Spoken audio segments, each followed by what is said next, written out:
Hello and welcome back. Today we are continuing our run as the USA, that's the United Sovereign Archduchy. What else would that stand for? Led by Emperor, that's right, Emperor Abraham Lincoln, the man himself, the abolitionist, a vampire hunter. He's about to abolish your head from your shoulders if you happen to be a vampire. Last episode, we pulled a classic America, and we invaded the Middle East for oil.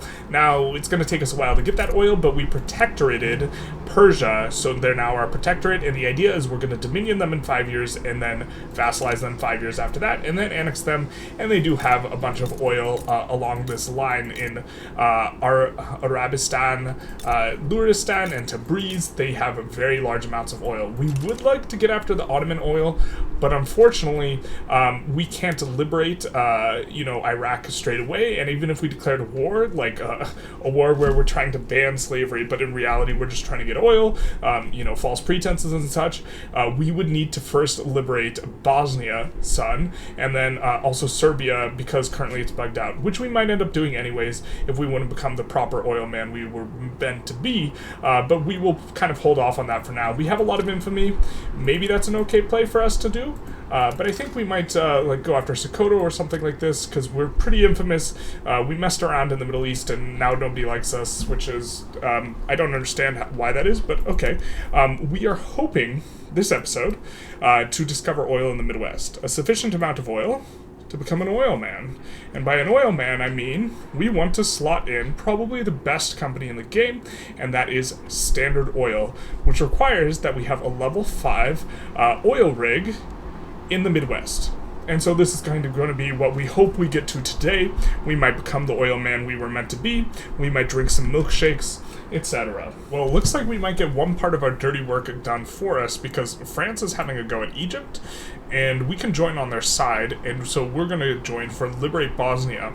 Unfortunately, currently it's a little bugged out where you can only select one option, and we're going to go for Liberating Bosnia. Also, this is completely cursed because Ottomans and Egyptians fighting together against the French, but here we are.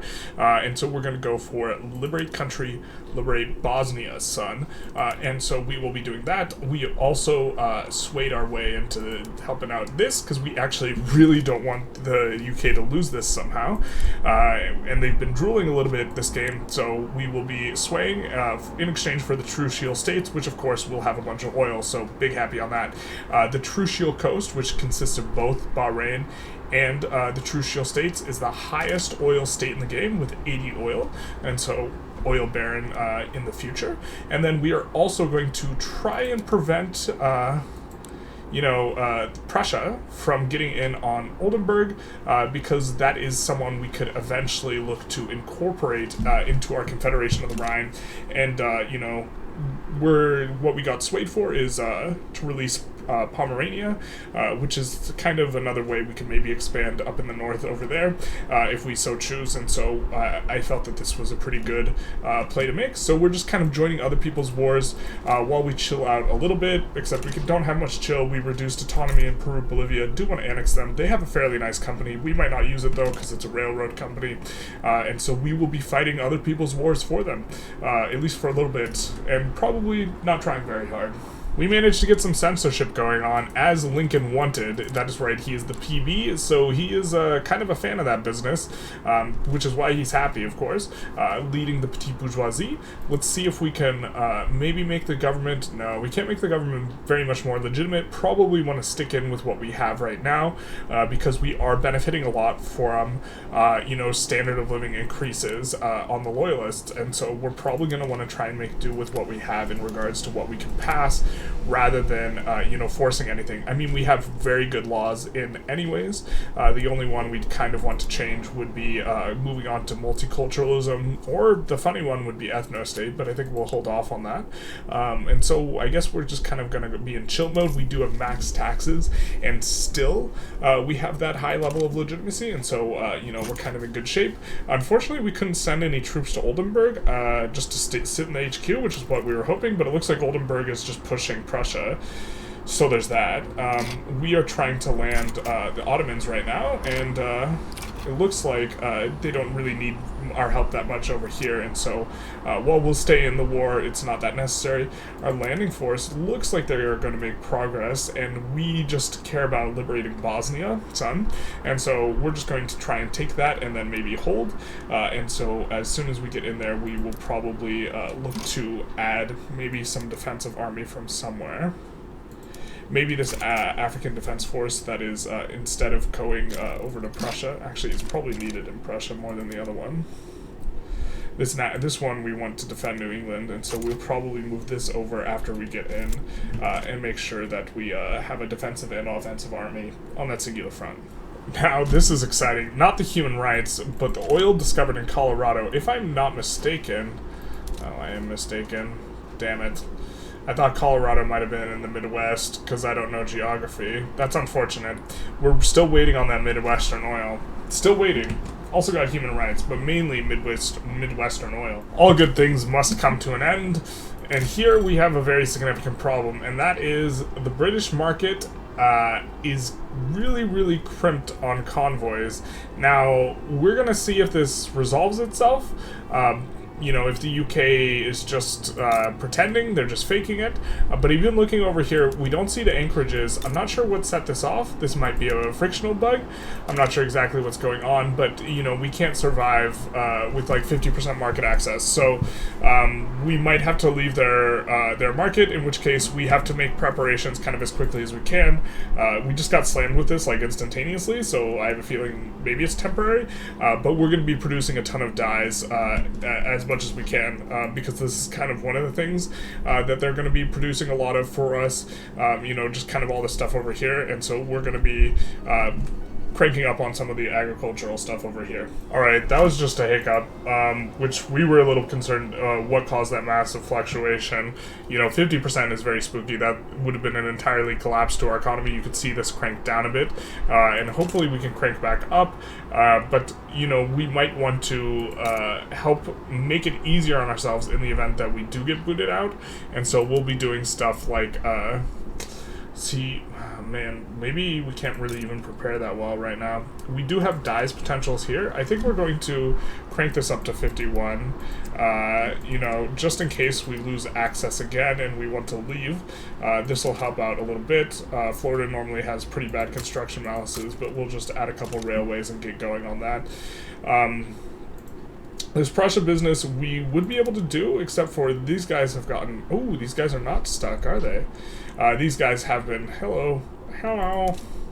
They've been stuck for a while. Now we're going to try and land Pomerania. Now that these guys are perhaps a little bit unstuck, and, you know, France is pushing, but they're pushing from Bosnia, so Bosnia almost certainly gets enforced on. And maybe we try a little bit of a cheeky landing over in Egypt to help them get the main war goal. I don't think this works. But we'll land with our other offensive army just on the capital over here in Egypt to maybe expedite that war goal, especially since our, you know, Bosnia one's already well occupied. And then we'll be coming over to try and release Pomerania to kneecap Prussia a little bit, you know, just playing a little casual world police, as one does. Looks like we have an Omani liberal revolt. How dare they?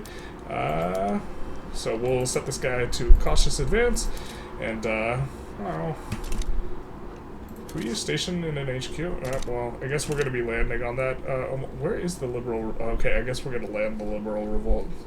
Right? We can't assign to a... Alright, so we'll be landing them shortly. These wars are going a little funny. You know, it is a beta, stuff's buggy, troops are getting trapped, but they're trapped over here, which is, I guess, maybe okay. Prussia's getting enforced down, despite them actually kicking us out of Pomerania, so we're going to get that, but at the same time, we can't re-land, because our troops are stuck, and our troops are maybe going to enforce on the Ottoman Empire if they can reach Eastern Thrace in time. I guess we set Eastern Thrace as the strategic objective now, and hope that we can push, you know, to that, and we did see some oil get discovered. Notably, we do have 3 oil in the Midwest now, if I'm not mistaken, in Missouri.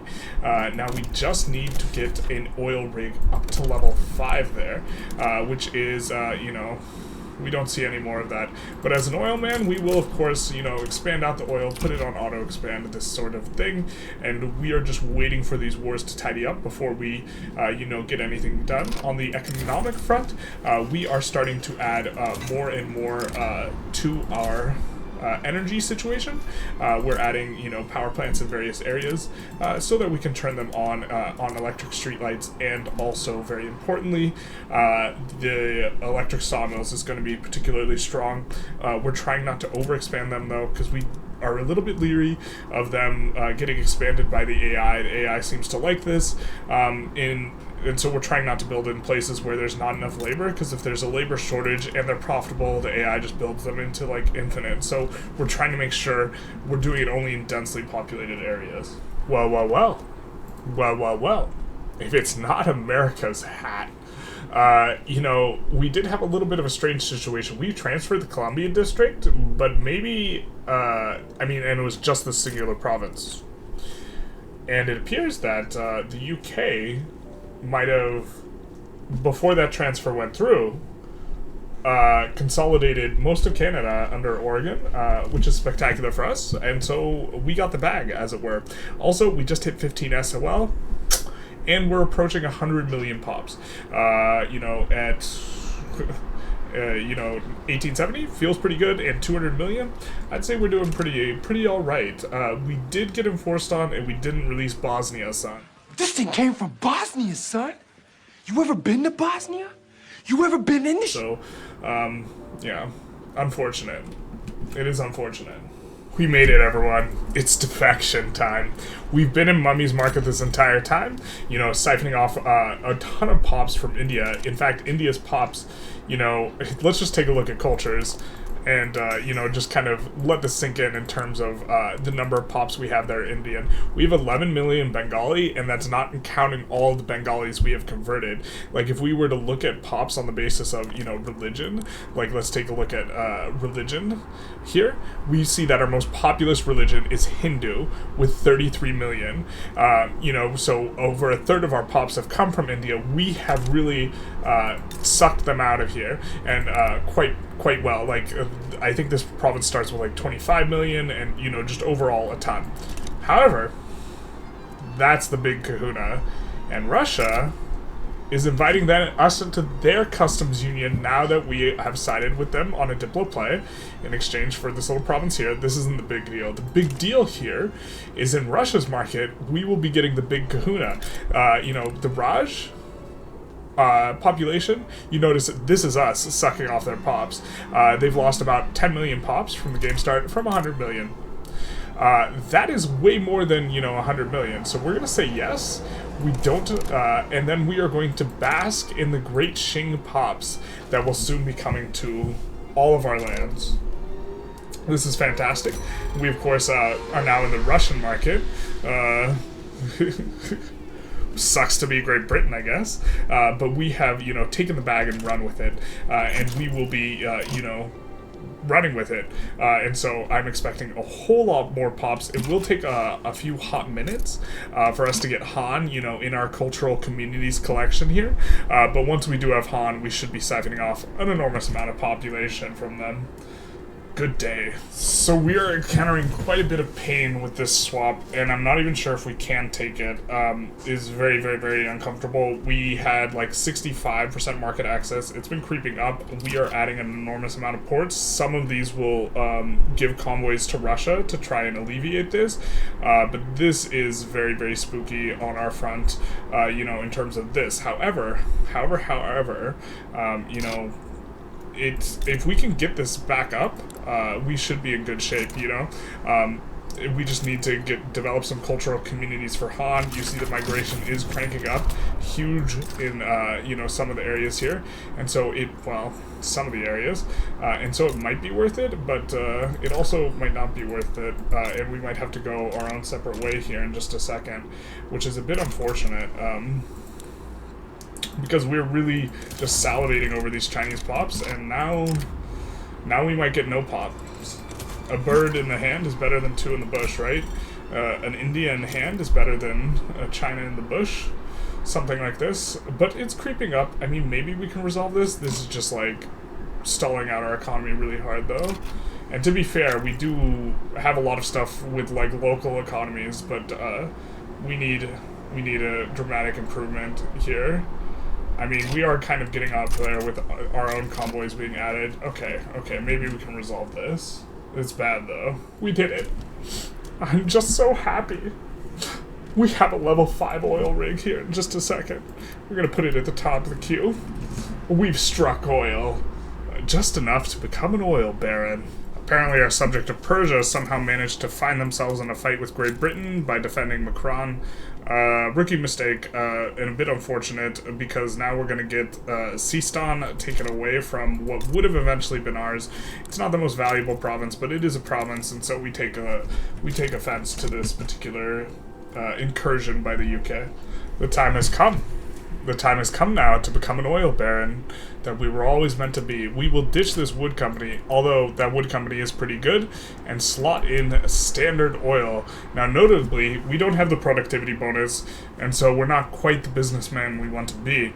But we hope that one day we can acquire a large enough share. Now, we're also going to have to go over railways very, very particularly, and this is kind of the most tedious thing. We are going to look at stuff that has really bad earnings, and we're going to try and increase, like, let's say West Virginia. We're going to, oh man, West Virginia is like unsavable. West Virginia has problems. It's overbuilt. We try not to talk about West Virginia, so let's talk about New York instead. What we're going to try and do is increase the price of transportation here in New York, and there's a few ways we can do it. Namely, the big one is going to be, increasing the levels of here. But you see, we cannot really push that high. I think we might increase these a couple levels, and then we'll also come in here, and we're going to turn off this. And so it will turn off the labor-saving PM, less, railroads will get used, and this will increase the price of rails. Booming oil industry, you're telling me. I think we'll get progression on combustion engine, which is going to help out a lot, because that's probably the next tech we research. Also, plastics is going to be a very big one, which we are coming up on right now for, getting in here. Trying to stall. It's 6 weeks though, so in 6 weeks we will be slotting something that will hopefully make this help us to get the prosperity bonus. But in the meantime, we're going to be re-examining a whole bunch of places that have railroads active and trying to increase the price of transportation there. Alright, now this is pod racing. So we get houseware plastics, and we adjusted a bunch of railroads, still wasn't managing to really dent the prosperity. And the real problem is the oil companies aren't profitable, but this will crank that up. And so now suddenly all these oil companies that were not profitable at all are going to crank way up in terms of productivity, and their productivity will shoot up, and as it does, it should shoot up. Yeah, look at that, 25 to 47 now, and this should, oh man, productivity's still sticky here. This is not ideal. We're going to need a lot more oil in order to dilute out the effect of the railroad, because we really do want the railway building throughput, and once we have the throughput, then that will in turn increase the productivity. So once we stick the prosperity bonus, it'll be much harder for us to lose it. But now, we can pin it in the outliner, and can we rearrange it? We do see the company's Standard Oil down there. We'll see if we can rearrange it. Using a reverse sway, we got the most disgusting border gore here. Just taking a single state that's already cut in half off of Russia here, because we're in their market, so we have access. And if I'm not mistaken, oil does appear here, or they appear like kind of north of the Caucasus in this area. I'm not sure if this exact state has oil, but we couldn't resist the smell of oil. The time has come for us to rightfully take back that which is ours, our hat. And so we will be annexing Canada here, which has a ton of resources, and notably they also have gold, but they should have a decent, a low chance of accepting their fate, without any type of objection. Notably, with a lot of these, we could put in PM, mobilization PM, to try and, help out in terms of using transportation, but we don't know exactly where all these people are from, and we don't want to cause, any kind of shortages, this type of stuff. And so what we will do is we will just kind of chill, and just put in a couple armies. We shouldn't need too much to accomplish this. I think just the 2 armies should be more than enough, and we will be pushing them in hopefully here pretty quick, and you know, liberating our hat from the clutches. You know, this episode's been a sad episode for the UK. Not only did we leave their market, we took our hat with us, which of course... So this changes things a little bit. We'll have to have a little bit of a think, but it might be time to have a clash with Mummy. So I think we should be able to win this because one, the British troops are all occupied over here. Mexico sides with Oregon, come on. Okay, so I guess we're going to put that in there. And then another one of the troops we had moved all the way up here. Actually, just that 50 stack, or the 33 stack coming into a 50 stack, should be able to handle Mexico, no? Maybe not. Maybe we do need a defense army.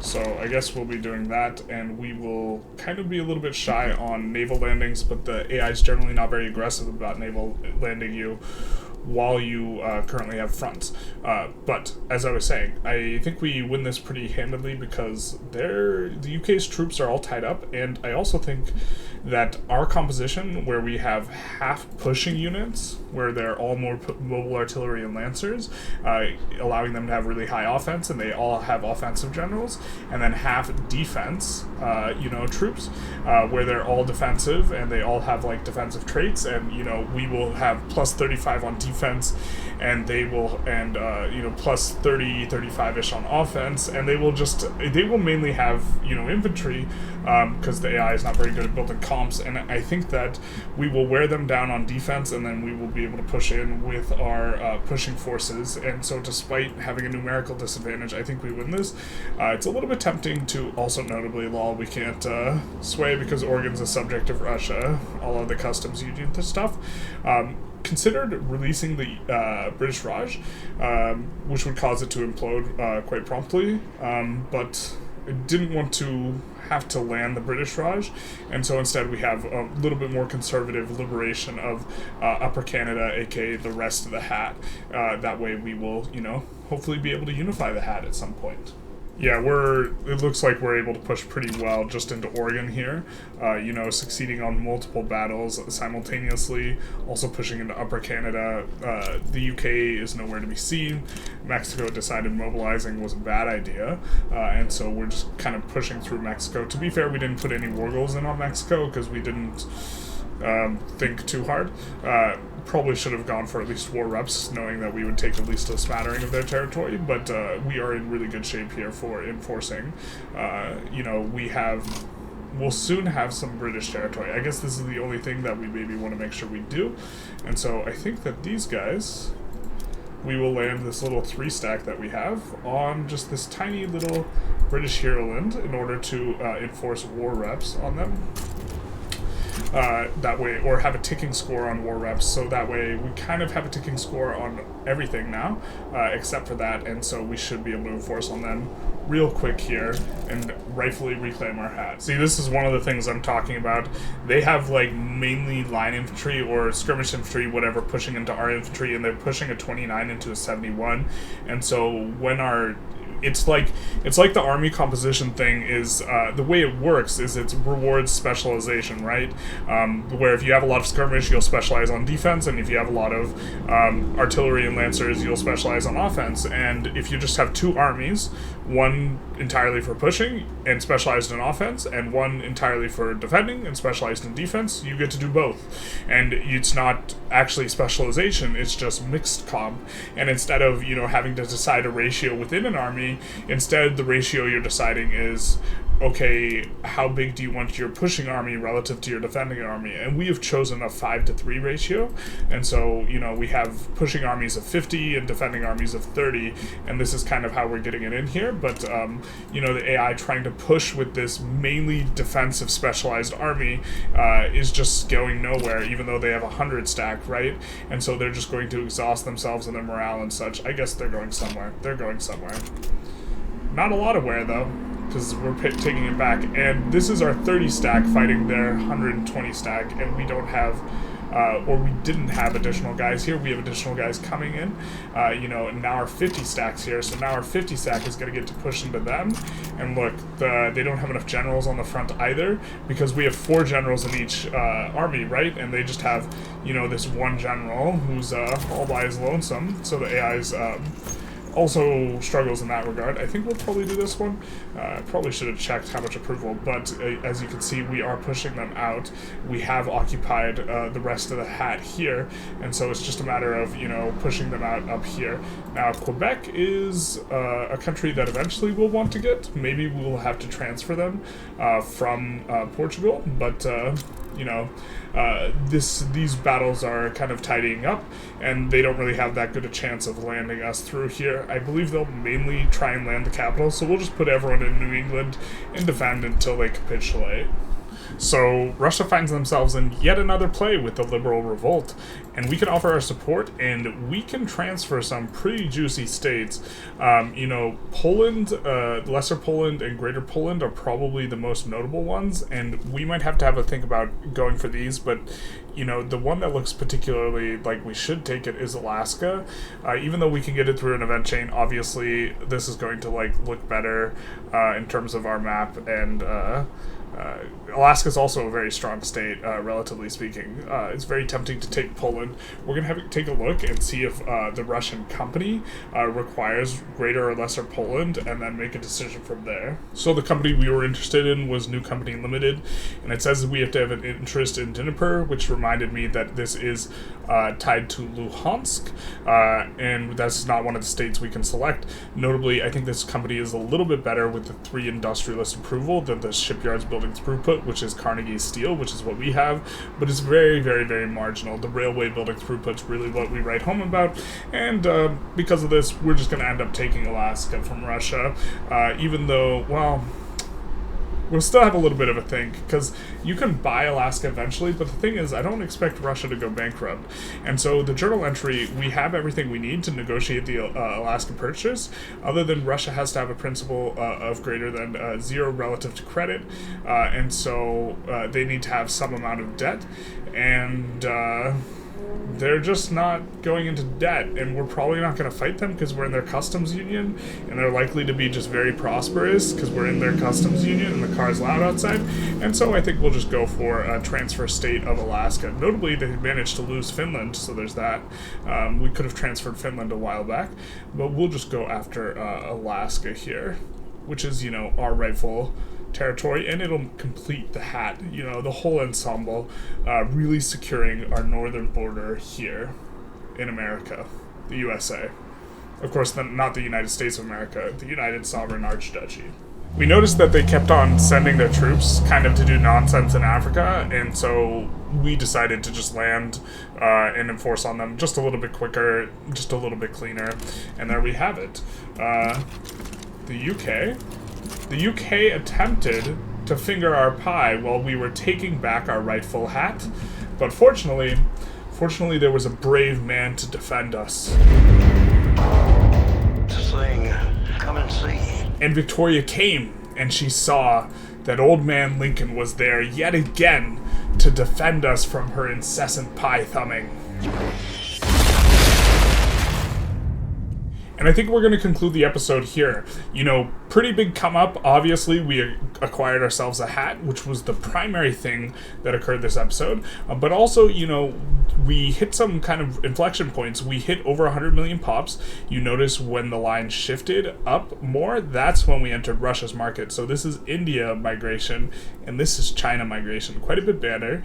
GDP really cranking up, and you can see the shape of the line. It's not about the size of the line, it's about the shape. And our shape is starting to get very erect, and so this is going to be good for us. And SOL up to 15, you know, really kind of on all fronts, popping off, as it were. You know, I hope you enjoyed this episode. If you did, feel free to like, comment, subscribe, you know, do the YouTube algorithm stuff. And other than that, I must ask one simple question. This thing came from Bosnia, son. You ever been to Bosnia? You ever been in this?